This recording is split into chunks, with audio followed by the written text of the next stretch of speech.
آپ جو ویڈیوز دیکھ رہے ہیں اس ویڈیو کو لائک کریں اور ہمارے چینل کو سبسکرائب کیجیے اور ساتھ والی بیل آئیکن کو ضرور پریس کیجیے تاکہ ہماری ہر نئی آنے والی ویڈیو آپ تک پہنچ سکے، اور نیچے کمنٹ باکس میں کوئی اچھا سا پیارا سا کمنٹ لکھ کر ہماری حوصلہ افزائی کیجیے۔ شکریہ۔ بسم اللہ الرحمن الرحیم۔ ان الذین آمنوا وعملوا الصالحات اولئک هم خیر البریہ۔ صدق اللہ العظیم وصدق رسولہ النبی الکریم۔ ان اللہ وملائکتہ یصلون علی النبی یا ایہا الذین آمنوا صلوا علیہ وسلموا تسلیما۔ الصلاۃ والسلام علیک یا سید یا نبی اللہ وعلی آلک واصحابک یا حبیب اللہ۔ حمد و صلوات کے بعد آج یکم محرم ہے، اسلامی سال کا پہلا دن ہے۔ اسلامی سال محرم سے شروع ہوتا ہے اور ذی الحج پہ ختم ہوتا ہے۔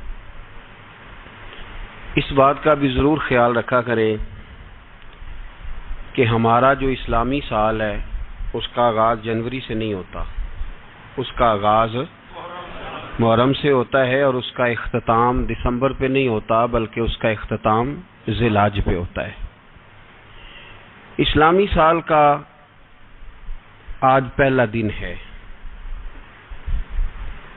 یکم محرم الحرام، امیر المومنین خلیفۃ المسلمین جانشین مصطفیٰ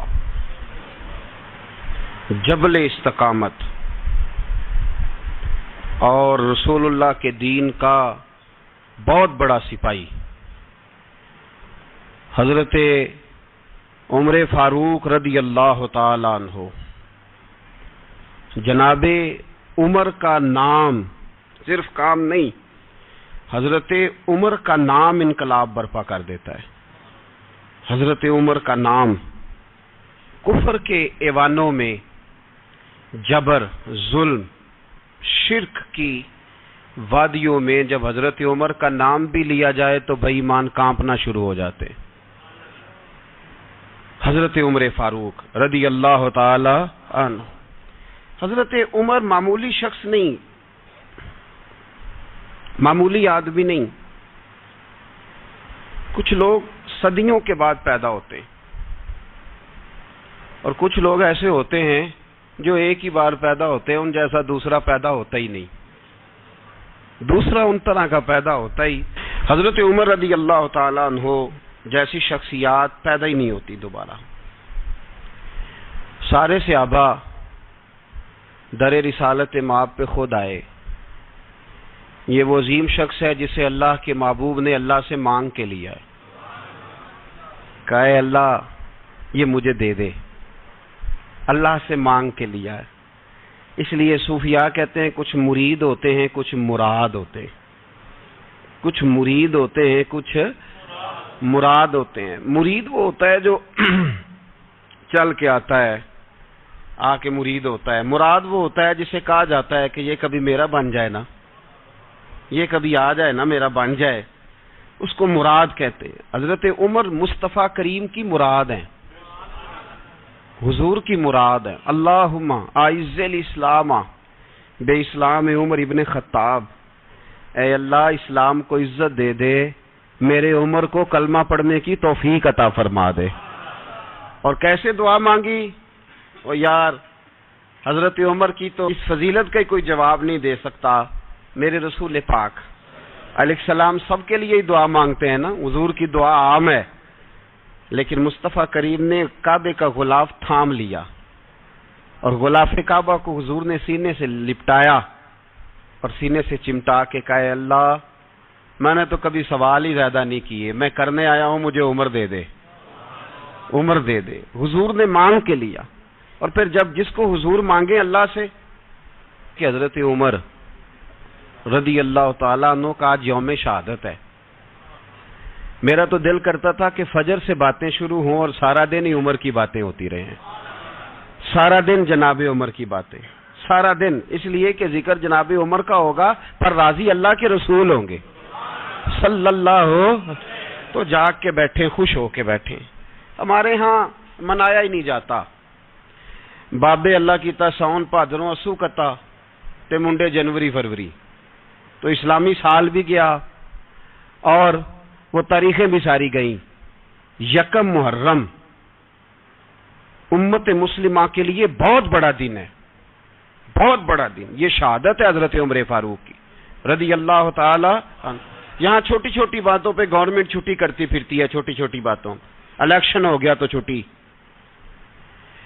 فلاں جگہ پہ تھوڑا سا کسی نے خبر دے دی کہ کوئی پریشانی ہے تو چھٹی، فلاں جگہ یہ ہو گیا تو چھٹی، یہاں تک کہ فلاں وزیر صاحب فلاں علاقے میں آئیں گے تو سارے علاقے کو چھٹی۔ اور اب تو اس سے بڑا حال ہونے لگا ہے، اگر جن لوگوں کی سندھ میں حکومت ہے ان کے لیڈر کا دن آیا تو اس دن چھٹی، اور جن کی پنجاب میں حکومت ہے ان کا دن آیا تو چھٹی۔ ہمارا مطالبہ ہے حکومت پاکستان سے، اگر سر اٹھا کے جینا چاہتے ہو تو یکم محرم کو چھٹی کیا کرو، اگر سر اٹھا کے جینا چاہتے ہو تو یکم محرم کو چھٹی کرو جناب عمر کے دن، اور ملت کے جوانوں کو بتاؤ کہ اگر عزت کی زندگی جینا چاہتے ہو تو اس طرح جیو جس طرح فاروق اعظم جی کے گئے ہیں، عزت اور وقار کی زندگی۔ جمہوریت حضرت عمر سے سیکھنی پڑے گی، حکومت کرنے کے طریقے حضرت عمر سے، رعایا کو سیکھنا پڑے گا کہ امیر کس طرح بنایا جاتا ہے اور امیر کس طرح کے ہوتے ہیں۔ یہاں لوگ ہمیں یورپ کی مثالیں دیتے ہیں، لوگ یہاں ہمیں آ کر کے امریکہ کی مثالیں، انہیں کیا پتا حکومت کیا ہوتی ہے، وہ کہتے ہیں جی وہ سائیکل پہ جاتا ہے ان کا حکمران۔ میں نے کہا وہ سائیکل پہ جاتا ہے؟ میرے عمر فاروق مدینے سے مکے گئے تھے تو پیدل ہی حج کرنے چلے گئے، پیدل ہی، اور جناب عمر فاروق رضی اللہ تعالیٰ عنہ عید کی نماز پڑھانے گئے، عید کی نماز عمر خطبہ عید دینے گئے۔ اور اس زمانے میں کون سا غریب ہے جو ننگے پاؤں جاتا ہو؟ کون سا غریب ہے جو مسجد ننگے پاؤں جاتا ہو؟ لوگوں نے تو 3 قسم کی چپلیں رکھی ہوئی ہیں، ایک مسجد جانے کی علیحدہ ہے، گھر پہننے کی علیحدہ ہے، شادی بیاہ پہ جانے کی چپل علیحدہ ہے۔ حضرت عمر فاروق رضی اللہ تعالیٰ عنہ نکلے عید کا خطبہ دینے کے لیے تو بیوی سے کہنے لگے جوتا، اس نے کہا صاحب اتنی دفعہ ٹوٹا ہے اب گانٹھا نہیں جا سکتا، اتنی دفعہ ٹوٹا ہے کہ اب دوبارہ پیمند نہیں لگ سکتے۔ تو حضرت عمر کہنے لگے چل کوئی حرج نہیں، بغیر جوتے کے ننگے پیر ہی چلتے ہیں، کوئی حرج نہیں۔ تو کہنے لگے لوگ کیا کہیں گے؟ فرمایا چپ کر، لوگ جس دن عمر نے یہ دیکھ لیا نا لوگ اس کے بارے میں کیا کہتے ہیں، اس دن عمر نہیں رہے گا۔ تو کہا پھر آپ کا نظریہ کیا ہے؟ فرمایا میرا نظریہ یہ ہے کہ رب رسول میرے بارے میں کیا کہتے ہیں، لوگوں کا کیا ہے؟ لوگ کل کسی کے بارے میں کچھ کہتے ہیں اور پرسوں کچھ کہتے ہیں، میرا نظریہ یہ ہے کہ رب رسول میرے بارے میں ننگے پیر عمر جا رہے ہیں۔ کون جی؟ میں بڑا ماڑا۔ اچھا جناب، کیا غربت ہے؟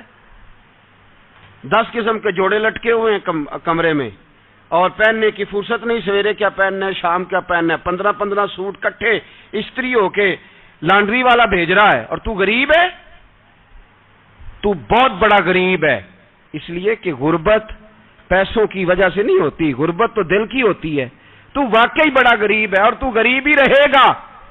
امیر تو عمر فاروق تھے جو ننگے پاؤں چلے گئے عید کی نماز پڑھانے، تو رستے میں جو ملا کہنے لگا عمر جوتا تو پہن لو۔ فرمایا تمہیں عمر کا جوتا نہ پہننے کا نقص تو نظر آیا ہے، کوئی حرج نہیں، اگر عمر کو کبھی بتانا ہوا تو وہ والا نقص بتانا جو عمر کی سیرت میں پیدا ہو، کردار میں پیدا ہو، وہ والا نقص بتانا، یہ چھوڑو جوتے آتے جاتے رہتے۔ ننگے پاؤں گئے، پاؤں دھوئے، نماز پڑھائی، لوٹ آئے۔ او بھائی یہاں تو ہمارا بناؤ سنگار اترنا، جتنی توجہ کپڑوں کی طرف ہے اتنی توجہ کبھی ہماری علم کی طرف ہوتی نا، جتنا ذوق شوق ہمارا بناؤ سنگار کی جانب ہے، اتنا بناؤ سنگار کبھی ہمارا اخلاقیات کی جانب ہوتا تو معاملات بڑی حد تک سنورے ہوئے ہوتے۔ حضرت سیدنا فاروق اعظم رضی اللہ تعالی اپنی زندگی کو ترتیب دیا، ایک دن بھی خلافت نہیں مانگی اللہ سے۔ حضرت عوف بن مالک اشجعی ایک صحابی ہیں، حضرت عوف بن مالک رضی اللہ تعالیٰ عنہ فرماتے ہیں کہ جناب ابو بکر صدیق کا زمانہ تھا تو میں نے خواب دیکھا، میں نے خواب میں جناب عمر کو دیکھا، اور میں نے دیکھا کہ کوئی کہنے والا کہہ رہا ہے کہ عمر وہ ہے کہ اللہ کے رستے میں کوئی اسے جتنا مرضی برا بھلا کہے یہ پرواہ نہیں کرتا۔ کس کے رستے میں؟ بولے سارے۔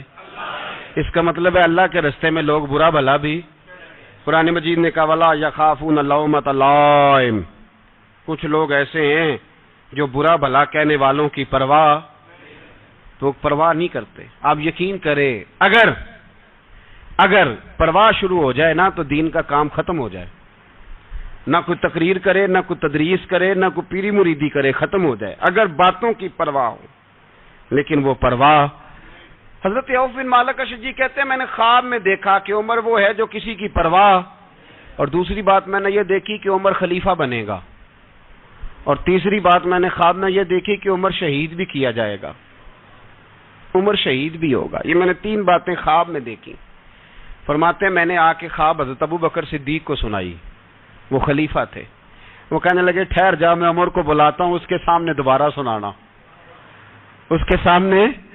فرماتے ہیں میں نے بلایا حضرت عمر فاروق کو، آ کے بیٹھے، خواب شروع ہوا۔ کہا ایک بات تو میں نے یہ دیکھی کہ آپ ملامت کرنے والے کی پرواہ نہیں کرتے، دوسرا آپ خلیفہ بنے گے۔ جناب عمر کہنے لگے چپ کر، ابو بکر کے سامنے ہی کہہ رہا ہے، چپ کر، خلیفہ کے سامنے ہی کہہ رہا ہے۔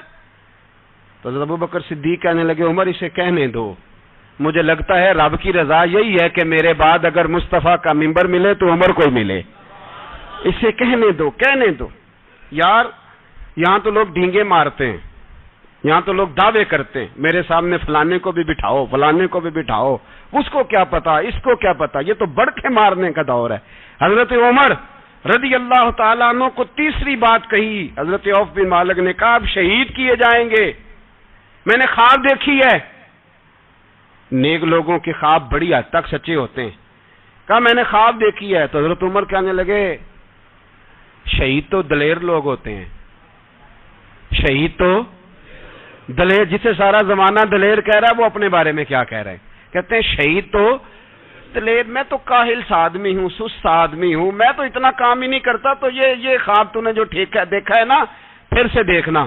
تو ابو بکر صدیق فرمانے لگے عاجزی نہ کر، انکساری نہ کر، تو جو کہہ رہا ہے ٹھیک کہہ رہا ہے، لیکن مجھے سن کے شکر بھی ہوا ہے اور افسوس بھی ہوا ہے۔ افسوس اس بات کا کہ تیرے جیسا بطل عظیم چلا جائے گا، اور شکر اس بات کا کہ رب تجھے زندگی بھی اعزاز والی دے گا، اور شہادت کی موت دے کے اللہ تجھے موت بھی عزت والی عطا فرمائے گا۔ اللہ موت بھی تجھے عزت والی دے گا، تجھے کاہلوں جیسی موت اللہ۔ حضرت فاروق اعظم رضی اللہ، او بھائی یہاں تو اس زمانے کا سب سے بڑا مسئلہ پروٹوکول ہے۔ لوگوں کو پتا ہوتا ہے کامل پیر ہے، کامل مرشد ہے، لوگ نہیں جاتے۔ میں کسی کا مرید ہو جاؤں، میرا پروٹوکول کدھر گیا؟ پتا ہوتا ہے یہ کامل استاد ہے، میں اس کے پاس بیٹھوں گا تو میری تربیت کرے گا، لیکن لوگ شاگرد نہیں بنتے۔ میں کدھر گئی؟ یہ جو پروٹوکول کی مصیبت ہے نا، اس نے بڑے بڑے لوگ زیرو کر دیے، بڑے بڑے لوگ۔ اور یہ مت سمجھے کہ آپ کا وزیر اعظم پروٹوکول لیتا ہے یا آپ کا صدر پروٹوکول، وزراء، ایسی کوئی بات نہیں۔ ہم چھوٹے طبقے سے لے کر بڑے سارے پروٹوکول کے قائل ہیں۔ ہمارا تو داماد بھی کہتا ہے کہ مجھے پوچھا نہیں میں تمہارے گھر کیوں آؤں۔ ہمارا تو بھائی ہر شخص اعلان کرتا ہے پروٹوکول کا، فلانے نے عزت نہیں دی تو واپس آ جاؤ، فلانے نے سلوٹ نہیں کیا تو واپس آ جاؤ۔ لوگ جہاں سلوٹ کرنا چاہیے وہاں بھی سلوٹ کرانے کے قائل ہیں، پر حضرت عمر رضی اللہ تعالی، حضرت عمر کی سادگی اور پھر جناب عمر کی عاجزی، جب انسان اپنے اوپر سوار کر لیتا ہے نا، سوار کر لیتا ہے، میں بدکار پرانا خادم، کسے در ملی نی ٹوئی، تے واصف یار نے نظر جو کیتی تے واصف ہی ہو۔ میں اکثر سوچتا ہوں حضور نے جہاں بھی کہا نا، فرمایا میرے بعد نبی ہوتے تو خطاب کے بیٹے عمر ہوتے۔ حضور نے فرمایا عمر جس رستے سے جاتا ہے شیطان وہ رستہ بدل جاتا ہے۔ نبی پاک صلی اللہ علیہ وسلم نے فرمایا میرا عمر وہ ہے کہ اس کی زبان پر حق جاری ہے۔ حضور علیہ الصلوۃ والسلام نے فرمایا 950 سال حضرت جبریل میرے عمر کی شان بیان کریں تو ان کی عظمت ختم نہیں ہوتی۔ 950 سال جبریل عظمت بیان کرے تو ختم نہیں ہوتی. یہ بات ہے حضرت عمر کی, اور فرمایا عمر ابو بکر کی نیکیوں میں سے ایک نیکی ہے. یہ شان ہے اب عمر فاروق رضی اللہ تعالیٰ عنہ کی. حضور نے فرمایا میرے بعد نبی ہوتے تو عمر ہوتے. جس گلی سے عمر آئے شیطان رستہ بدل جائے. میرے عمر فاروق کی شان 950 سال بیان ہو تو ختم نہ ہو. عمر کی زبان پر اللہ حق بیان کرتا ہے, جو عمر کہتا ہے وہی رب کر دیتا ہے. حضور ساری زندگی فضیلتیں بیان کرتے رہے, عمر جواب میں کیا کہتے ہیں؟ کوئی بتائے نا کہ یہ والی حدیثیں کبھی عمر نے بھی روایت کی ہوں کہ حضور نے میرے بارے میں یہ کہا ہے. یہ روایتیں وہ روایت نہیں کرتے. ان سے جب لوگ کہتے عمر تیری بڑی بات ہے تو عمر رو پڑتے, کہتے میں تو اونٹ چرانے والے باپ کا بیٹا ہوں, میں تو اونٹ چرانے والے باپ کا بیٹا. اونٹ چرا, اس سے آگے عمر گئے ہی نہیں ساری زندگی, اس سے آگے لفظ ہی نہیں ادا کی. اور میں تو بھائی اونٹ چرانے والا, میرا باپ تو اونٹ چرایا کرتا تھا, 10 اونٹ تھے, میری ڈیوٹی ہوتی تھی, سنبھالے نہیں جاتے تھے, ابا ڈنڈوں سے مارتا تھا. ساری زندگی عمر حج کرنے گئے, ایک خشک تنا کھجور کا عمر فاروق رضی اللہ تعالیٰ عنہ نے اس کو اپنے کلاوے میں لیا, رونے لگے.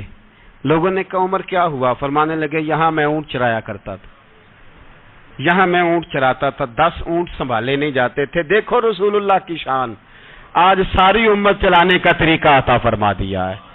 ساری نظریے سے پیار. یار پیسہ کس کو برا لگتا ہے؟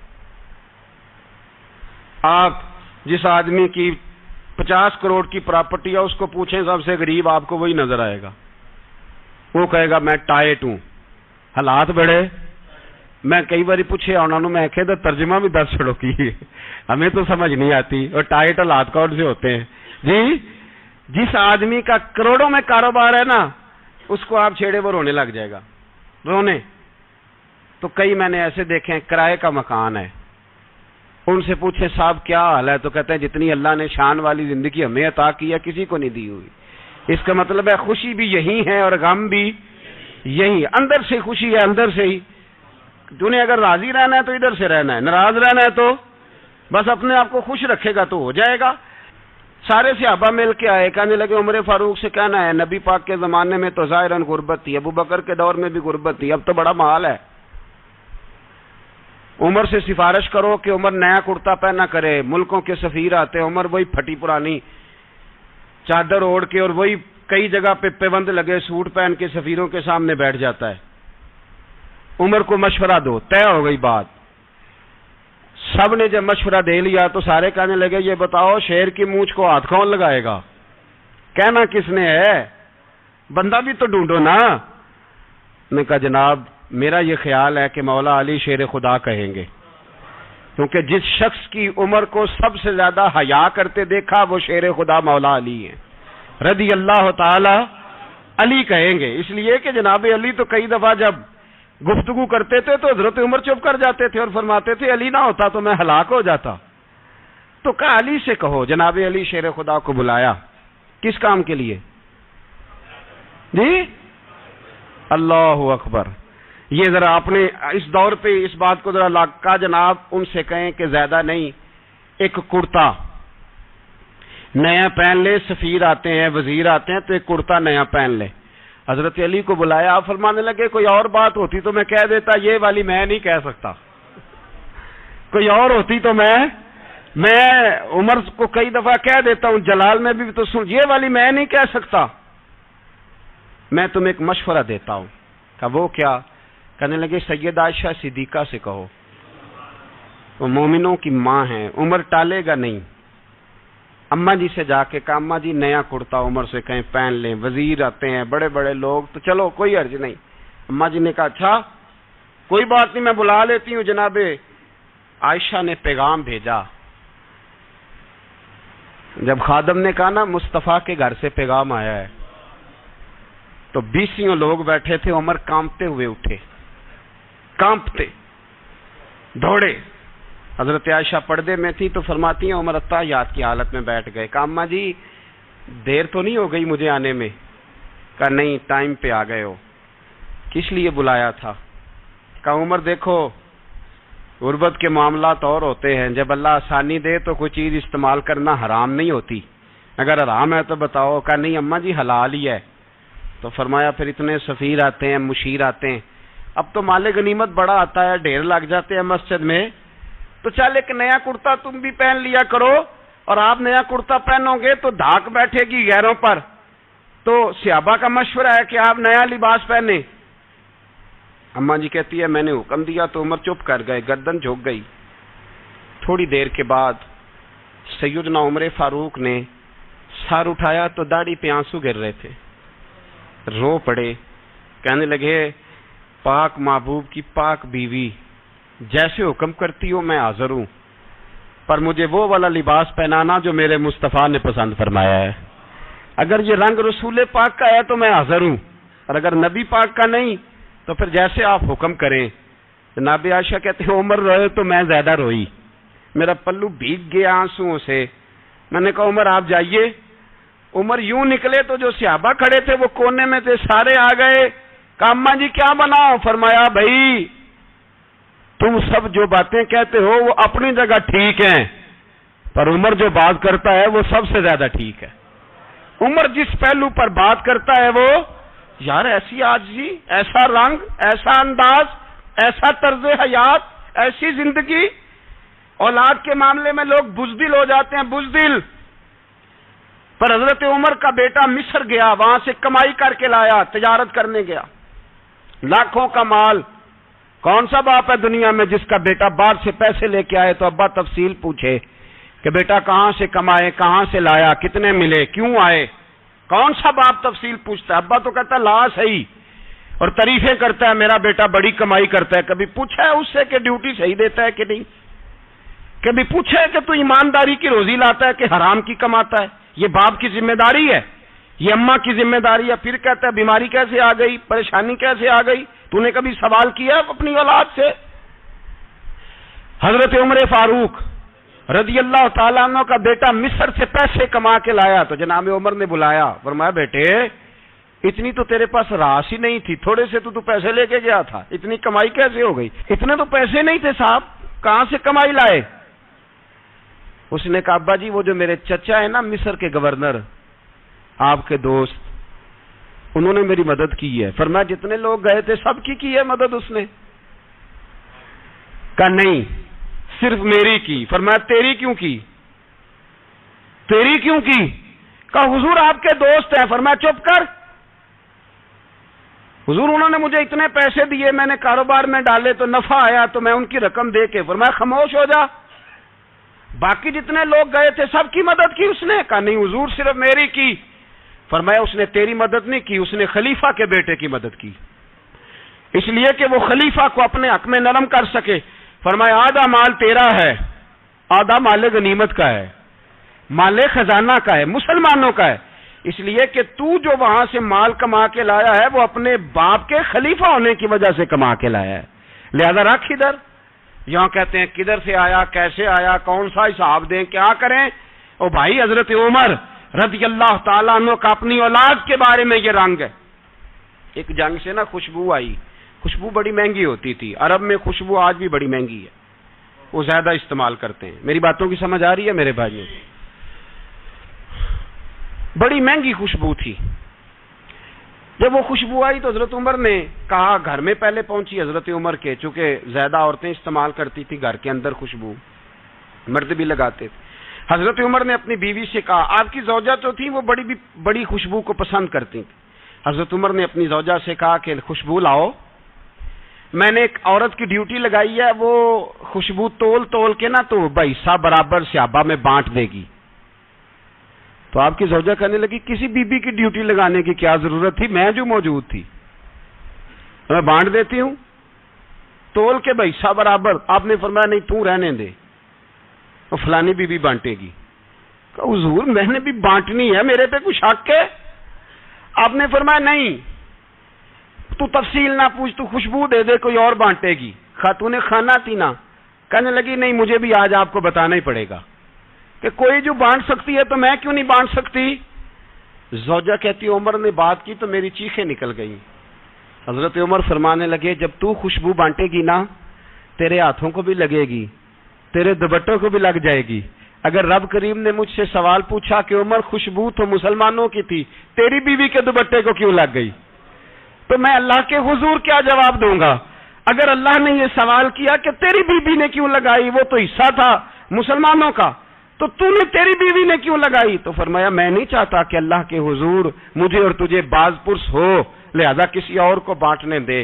زوجہ روئی اور تڑپ کے کہنے لگی عمر مجھے لگتا ہے صبح قیامت بھی تیری بیوی ہونے کی وجہ سے اللہ مجھے جنت عطا فرما دے گا، تیری زوجہ ہونے کی برکت سے۔ بھائی یہ معیار رکھا، خدا کی قسم ایسا شخص تاریخ میں دوبارہ نہیں آیا۔ اتنا بڑا آدمی، اتنا بڑا شخص، اتنا بڑا آدمی، اور پھر رنگ یہ ہے کہ عمر 22 لاکھ مربع میل کا حکمران، 22 لاکھ، اور کھجور کے درخت کے نیچے مٹی کا ڈھیلا لے کے سو گئے ہیں، پرواہ کوئی نہیں، کوئی مسئلہ ہی نہیں۔ 2 غلام ساتھ بیٹھے تو ایک روٹی حضرت عمر نے گھر سے منگوائی، تھوڑا سا سرکہ، تو غلام کہنے لگے ہم نے بھی کھانی ہے، فرمایا کوئی حرج نہیں، روٹی کو پیٹ بھر کے کھانا ضروری تو نہیں، 3 حصوں میں بانٹ لیتے ہیں۔ ایک آدمی آیا ہوا تھا مصر کا رہنے والا ملنے کے لیے، اس نے پوچھا عمر کدھر ہے، تو کہا وہ ادھر جاؤ مسجد میں بیٹھے ہوں گے، اور واپس آیا تو کہنے لگا وہاں تو 3 غلام بیٹھے ہیں، ایک روٹی بانٹ کے کھا رہے ہیں، لگتا ہے کئی دنوں سے روٹی نہیں ملی۔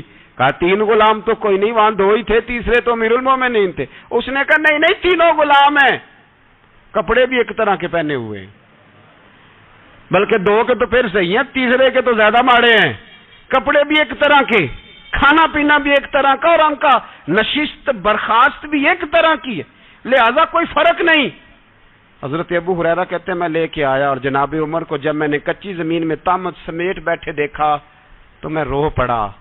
میں نے اس مصر سے آنے والے کو کہا تو اس کے جلوے دیکھ، اگر اس کی ذات میں اتنا حسن ہے تو محمد عربی کا مقام کیا ہوگا؟ یہ مقام غور ہے، مقام غور۔ 10 محرم کو لوگ دیگے پکائیں گے نا؟ نہیں پکانی ہے؟ کوئی بول دے نہیں، ہاں نہ نہیں کر دے، پروگرام بدلیا تو نہیں دی عید کی کہ وہی کام شروع ہوا ہے حالات ٹائٹ ہونے والا، کیوں جی پکنی ہے نا دیکھیں 10 محرم کو انشاءاللہ تعالی، ہم بھی پکائیں گے انشاءاللہ، یہاں بھی پروگرام ہوگا۔ تو 10 محرم کو جو دیگ پکنی ہے تو ایسا نہیں ہو سکتا کہ 1 محرم کو حضرت عمر کے نام کی بھی کوئی پک جائے۔ اگر امام حسن حسین کے نام کی دیگیں پکے تو جو امام حسن حسین سے پیار کرنے والے ہیں، جو امام حسن حسین سے، ہم لوگوں نے بھی عجیب رٹا اپنایا ہے نا، ہم لوگ بات کا ایک پہلو دیکھتے ہیں دوسرا نہیں دیکھتے۔ حضرت امام حسن اور حسین کو بھی نبی پاک نے شہید کہا، اور جناب عمر کو بھی رسول اللہ نے خود شہید فرمایا، فرمایا شہید ہے، خود فرمایا اپنی زبان سے کہ یہ شہید ہے، خود میرا عمر شہید ہے، تو ان کے نام کی دیگ نہیں پکنی چاہیے، اس طرف نہیں ہماری توجہ ہونی چاہیے۔ اور اہل بیت یہ بات میں پہلے بھی کرتا ہوں، آج پھر کرنا ضروری سمجھتا ہوں، اہل بیت کا پیار، سن لو کان کھول کے، اہل بیت کا پیار اگر ہمیں کسی نے سکھایا ہے تو سیدنا عمر فاروق نے سکھایا ہے۔ اہل بیت نبوت کی محبت اگر کسی نے سکھائی ہے تو کس نے سکھائی ہے؟ بول کے بتائیے، حضرت عمر نے۔ اہل بیت کا پیار ہمیں حضرت عمر نے بول کر کے سکھایا ہے۔ بھائی یاد رکھیں، کسی کی طاقت نہیں تھی دم مارنے کی حضرت عمر کے سامنے، طاقت ہی نہیں تھی، کیسر و کسرا کانپ جاتے تھے، جرأت ہی نہیں کرتے تھے حضرت۔ اور ہمارے تو تعلقات بڑے ہیں نا غیروں سے۔ حضرت ابو موسیٰ اشعری رضی اللہ تعالیٰ عنہ فرماتے ہیں میرا منشی سائی تھا، وہ کاتب کہتے تھے وہ لوگ، میرا حساب کتاب عیسائی تھا، تو فرماتے ہیں ایک دن میں نے وہ سارا حساب کتاب لین دین کے حضرت عمر کو دکھائے تو فرمانے لگے جس نے لکھے ہیں اس کو بلاؤ۔ کہنے لگے حضور مسجد نہیں آ سکتا۔ کیوں نہیں آ سکتا؟ کہنے لگے وہ عیسائی ہے۔ کہتے ہیں حضرت عمر جلال میں آ گئے، آپ فرمانے لگے جنہیں رب دور کرتا ہے تم کیوں قریب کرتے ہو؟ جنہیں اللہ دور کرتا ہے۔ فرمایا تم غیروں کو اگر عہدے دو گے تو اپنوں کا کیا بنے گا؟ اگر تم غیروں کو عہدے دو گے تو اپنوں کا، یہ سوچ ہے جو آج برما کے مسلمانوں کے لیے بھی ضروری ہے۔ کہا اگر تم غیروں کو عہدے دو گے تو اپنوں کا۔ ہم نے غیروں کو عہدے دیے تو دیکھا نا اپنے کس طرح کاٹے جا رہے ہیں۔ غیروں کو جو عہدے دے دیے، یرانے سارے غیروں سے، روز دعویٰ ہوتا ہے چین ہمارا سجن ہے، چین ہمارا دوست ہے۔ او بھائی دوست ہے تو اس سے کہو نا کہ برما تو تمہاری ایک چھوٹی سی ریاست ہے، چین کے بغیر تو وہ سانس بھی نہیں لے سکتا، اس کو کہو نا اس حکومت پہ دباؤ ڈالے، لیکن ہم لوگوں نے غیروں کو عہدے دیے تو اپنے پس گئے۔ حضرت عمر کہتے تھے ذمی کا ہم ادب کریں گے، ذمی کافر کا ہم، ایسا کافر جو مسلمان ریاست کو قبول کرے، بدامنی نہ پھیلائے۔ ایک آدمی کو آپ نے دیکھا آنکھوں سے نابینا ہے اور بھیک مانگ رہا ہے، تو حضرت عمر کو نظر آ گیا، فرمایا کون ہو؟ اس نے کہا میں یہودی ہوں۔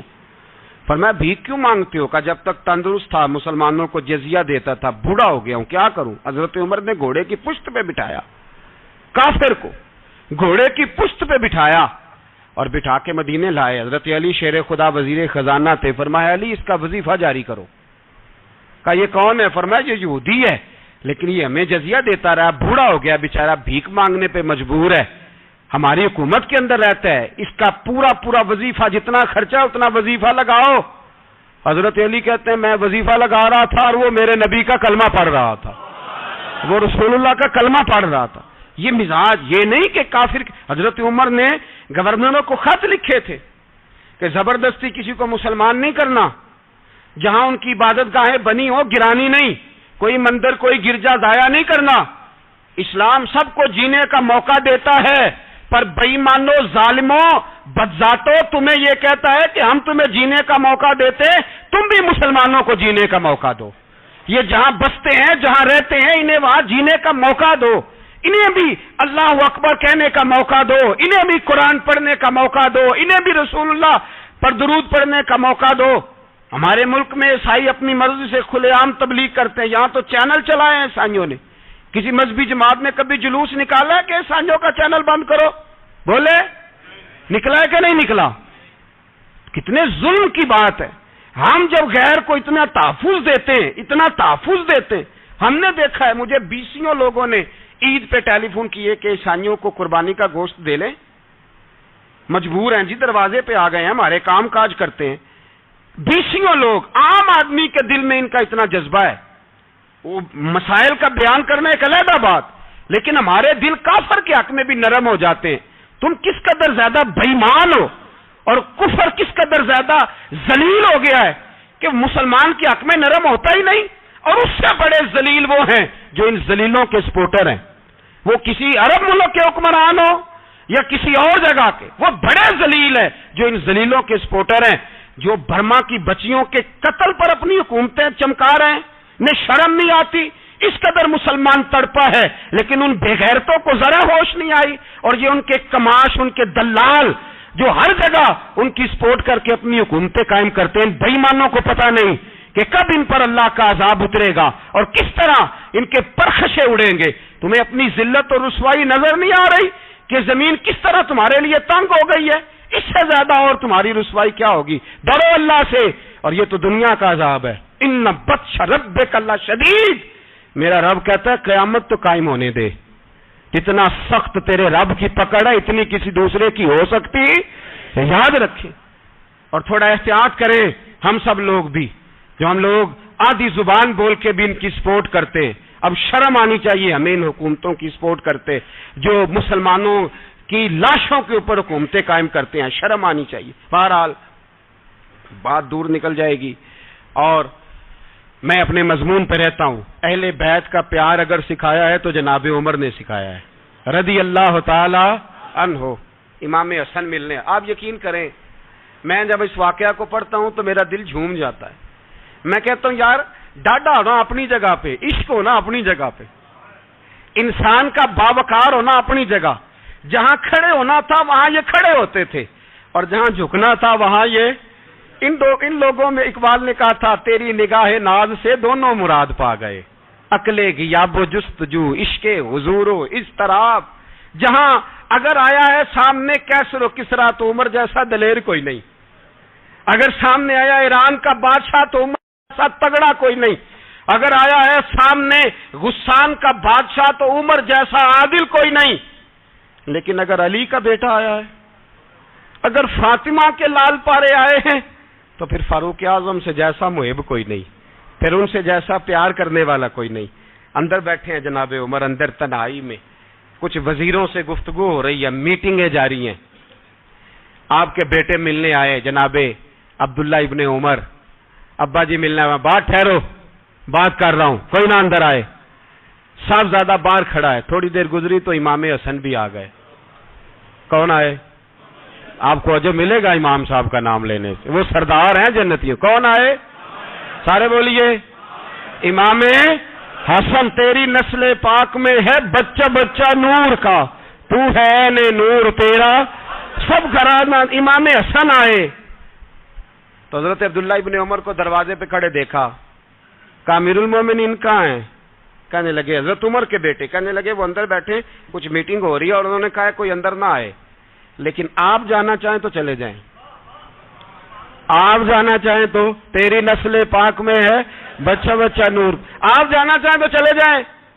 تو انہوں نے کہا جب آپ باہر کھڑے ہیں تو مجھے کوئی اتنا ضروری کام نہیں، اور ابھی زور کی نماز تھوڑی دیر میں ہوگی، میں مسجد میں مل لوں گا امیر المومنین سے۔ یہ بات کہہ کے امام حسن چلے گئے۔ یار اتنی بڑی بات نہیں تھی، اتنی بڑی بات نہیں تھی۔ وہ میرے استادوں کا بیٹا بھی آئے تو کہا ٹھیک ہے جی وہ سوئے ہوئے ہیں، تو کوئی غرض نہیں یار، میں ٹھہر کے آ جاؤں گا، کوئی بڑی بات نہیں تھی، دیکھا جائے تو بڑی بات نہیں تھی، پر بات بہت بڑی تھی، اس لیے کہ یہ خالی حسن نہیں، یہ حسن ابن علی ہے، یہ حضرت فاطمہ کے لخت جگر۔ حضرت عمر باہر نکلے، عبداللہ ابن عمر سے پوچھا کوئی آیا تو نہیں؟